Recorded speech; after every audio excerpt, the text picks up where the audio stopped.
What is up, everybody? Welcome back to another video. In today's video, we are back with another episode of Lions Latest, going through the latest Detroit Lions news. And today, we are here with some roster updates for the Lions. We have some new additions, as well as some injury updates from training camp. So let's get it started. Welcome, everybody, to a video. Glad you guys are here. And yes, man, we are back with some Lions news. And this is more of a roster video. We're going to be going through the two new additions, as well as two players that have been waived by the Lions, and also go through some of these injury updates that we were given from training camp today. We'll start there with some good news. First off, Sam Laporta, the rookie draft pick 34 this year, who was dealing with a little bit of an ankle, according to Dan Campbell. I didn't see him really in the second half of practice on Monday, so I was like, I don't know what's going on there, because I really wanted to see what Laporta was looking like, and I didn't really see him after some of the individuals. According to Dan Campbell, it was a little bit of an ankle injury, but today he was back and mixing in both individual and team drills, and that's a very promising update, because a lot of times when the guys come back from injuries, they don't join into team drills. They're kind of just limited that way. So the fact that he's jumping right back into team drills, he's getting out there running around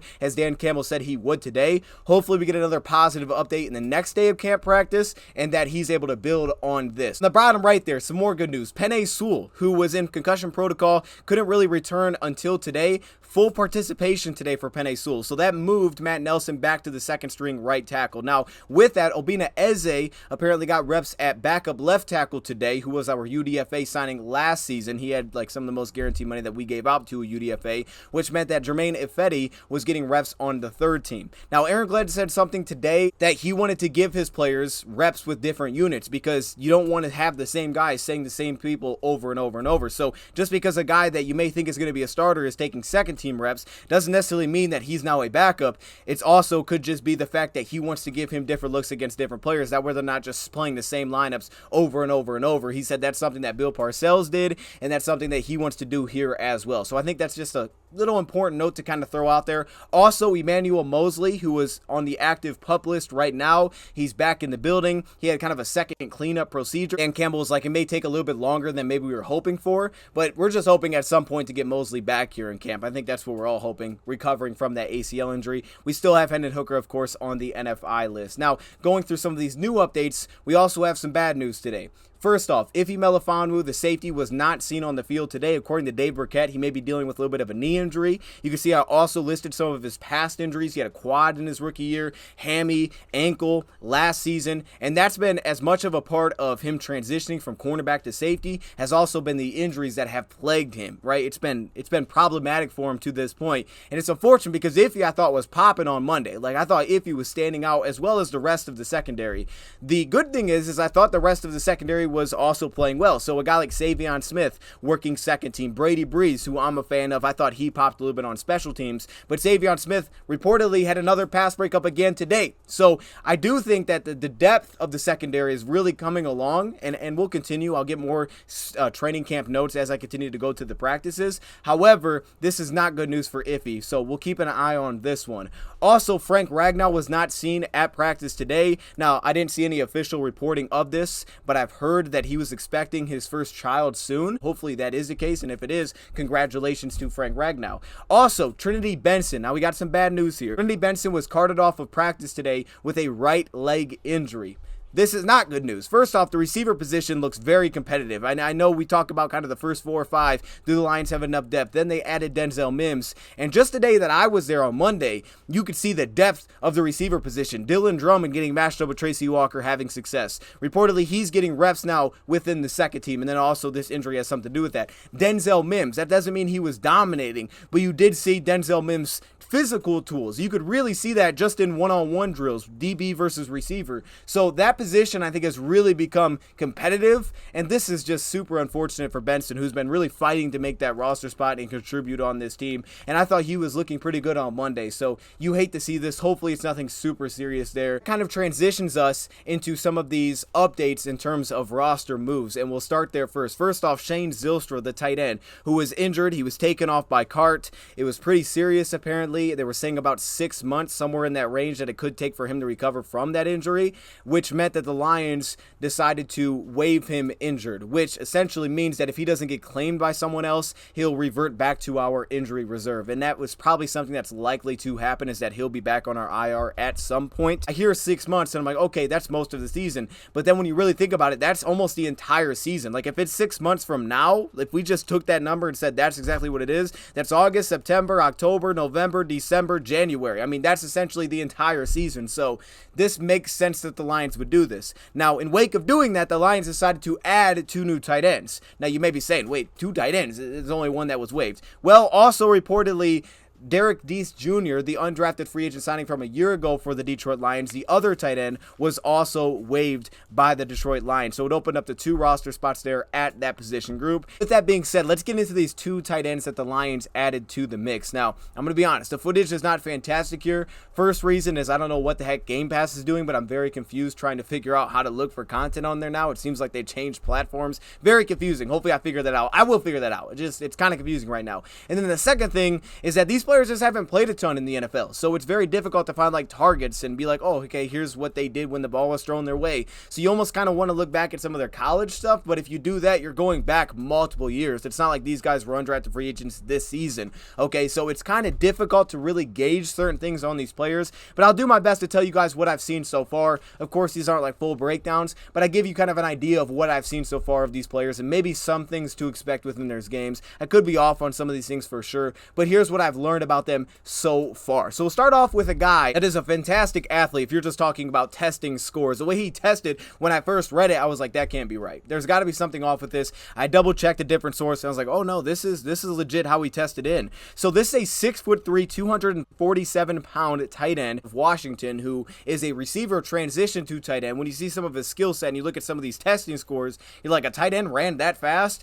Yeah, so this guy tested in running a 4.55 40. 1.53 10-yard split, 17 bench press reps, a 7.09 3-cone, which is not great, and then a 32-inch vertical. The thing that stands out there is just purely the speed. A 4.55 40 and a 1.53 10-yard split. I didn't even think his play speed necessarily matched that 40 time. He didn't look that fast when I was watching him play, but with that being said, that's where a lot of his success came in college, was utilizing that speed, utilizing a lot of the, the rollouts, the boot action, the flats, the drags, the crossers, just letting him run at full speed. And you would see it when he would run like drags and his ability to kind of separate from man coverage just because of his speed alone. And also I thought it became a threat in some of the level 3 routes, just in the sense of he can kind of clear out the zone. When he was aligned in line, he had more production in terms of yards per route run. I think that came from PFF. In terms of yards per route run, it was a big jump when he aligned in line. Though at Washington, you did see him take a lot of snaps as kind of like a big slot, but just the ability to run vertically, open up the safeties a little bit, even if he's not getting the ball, that is an asset with that kind of speed, playmaking on the football. Go back to the speed, some of the juice off the line. It's very noticeable, I think, especially when he's aligned in line, because a lot of times you have edge rushers or linebackers that are going to be the first guy to see him,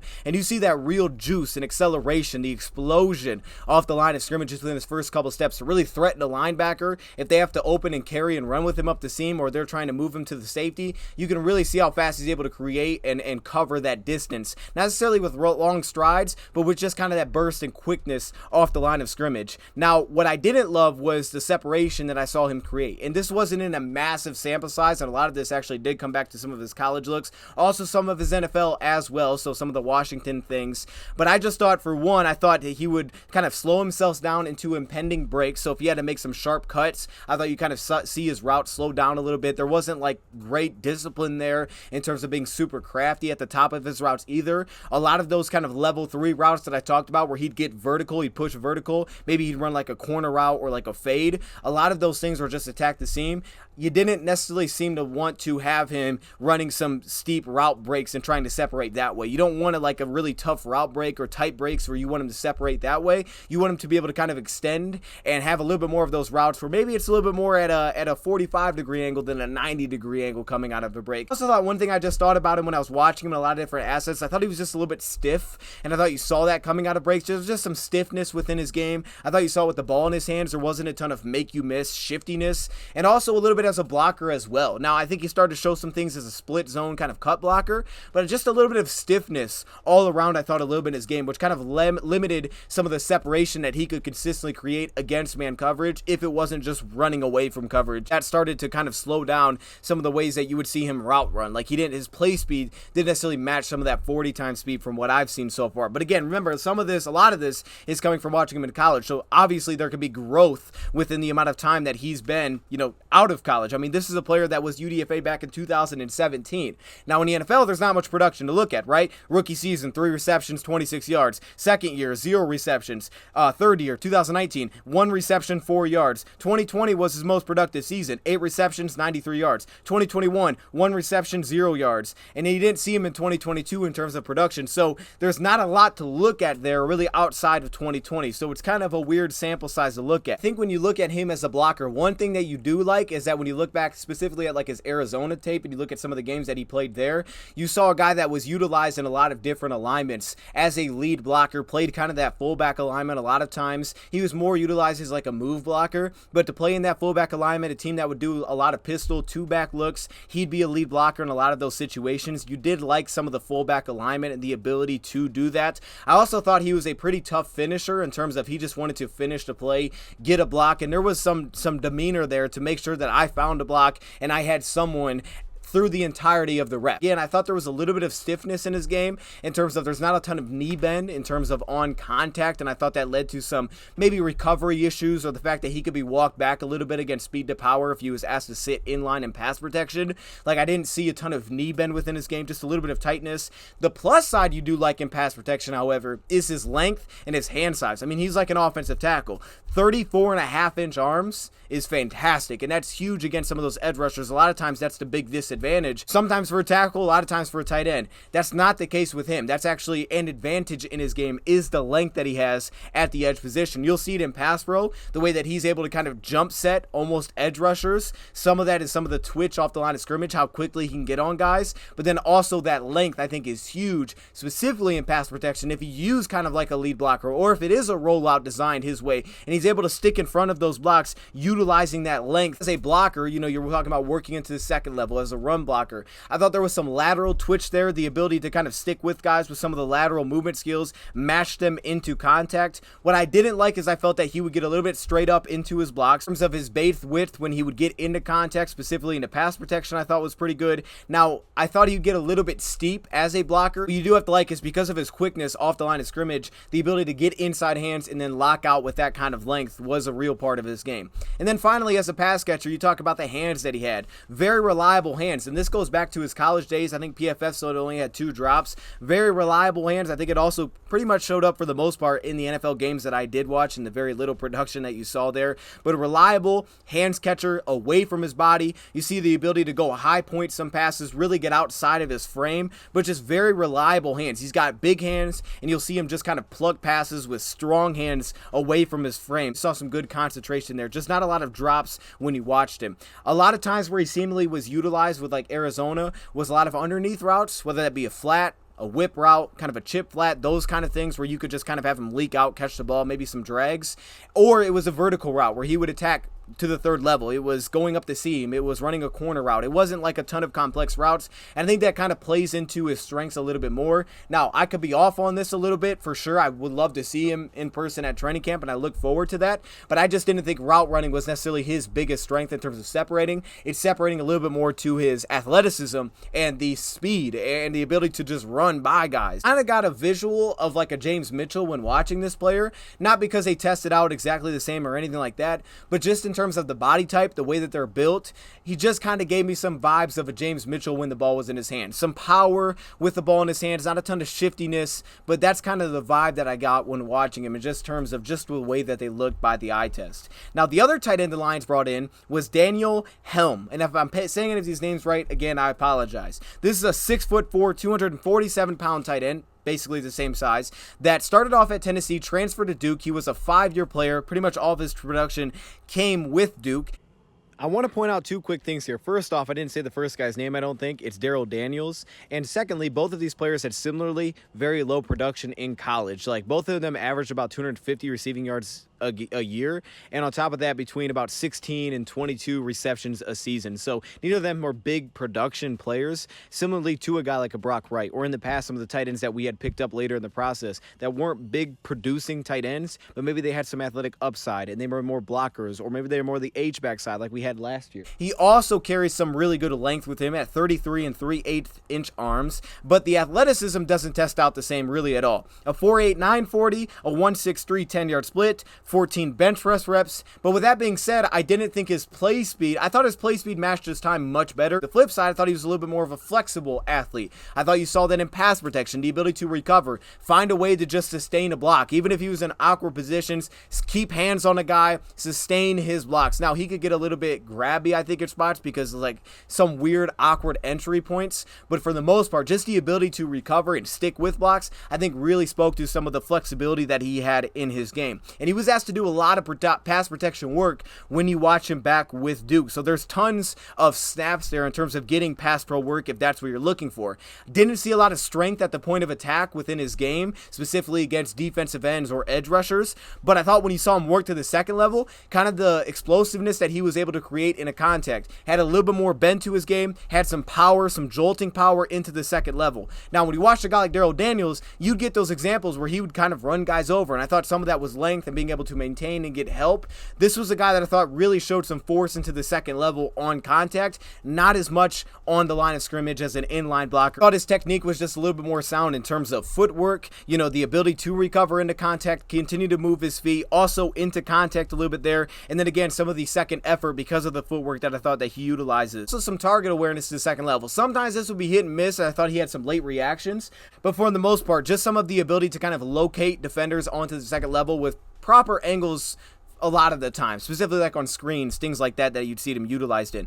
Now, as a route runner, again, it was a little bit different because he didn't have kind of that separating speed necessarily. I thought there was a real lack of burst when he would get out of breaks, but there was much more flexibility within his game, and you saw it on some of the tight routes underneath, some of the out routes that he'd run, or some of the hitches. The really ability to just kind of plant his foot, break, and get back to the ball with much better flexibility, much better bend. It allowed him to, I think, run a little bit more of a complex route tree underneath than just running away from guys. He's a little bit of a different type of separator, so it's kind of a nice little, I think, mix of two different route runners here. Thought there was a little bit more craftiness in terms of the way that he would try pace routes a little bit differently, but again, just kind of a lack of separation out of his breaks could lead to less separation at second and third levels. But for him, some of the flexibility allowed him to open up a little bit underneath against man coverage, or and then sit in some of those zone holes as well. Now, as a pass catcher, I didn't like him as much here as I liked a guy like Daryl Daniels, because for one, there was way too many easy drops, and number two, I also thought, and a lot of this kind of goes back to college, is sometimes he just put himself in really weird positions at the catch point, just very awkward position. Process got a little bit long. It just wasn't as fluid as a pass catcher. He definitely wasn't plucking passes.